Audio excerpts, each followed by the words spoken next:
In this week's Parents in Action, we're talking sports, specifically how to prevent your kids from getting sports-related injuries. More than 3.5 million kids are treated every year for sports-related injuries, so it's really important as parents that we learn and talk about safety equipment. Most of the injuries are from falling during a game or running into a teammate, but there are also a lot of preventable injuries like overextending themselves physically. Sports and other recreational activities can account for nearly 21% of traumatic brain injuries in kids.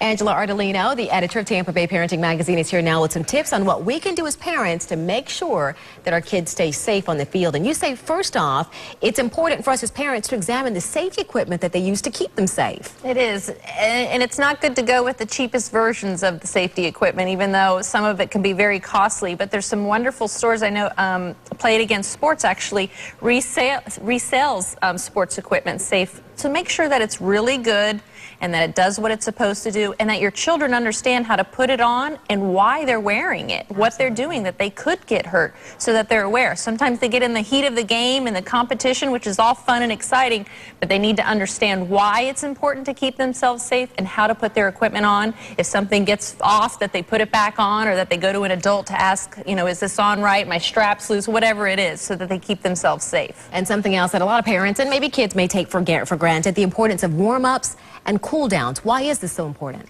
So that they don't just get into the game and they're stiff and not warmed up. But we all know how it feels if we go for a run or a walk and we come back and we're all achy. It's very important for them to warm up. And a lot of times the coach should encourage children to warm up ahead of time. If they don't, then encourage your own child to do it. It's really their responsibility for them to be ready to go out and play. Okay, and a lot of the injuries for kids seem to happen when they're just beginning to learn a sport. So what can parents do about that? I mean, you want them to get out there and play, but what do they do to make sure that they stay safe when they're learning how to play that sport? Well, it's very important for the parent to take responsibility also, that it's not all on the coaches, you know, to teach the kids everything. Practice with them.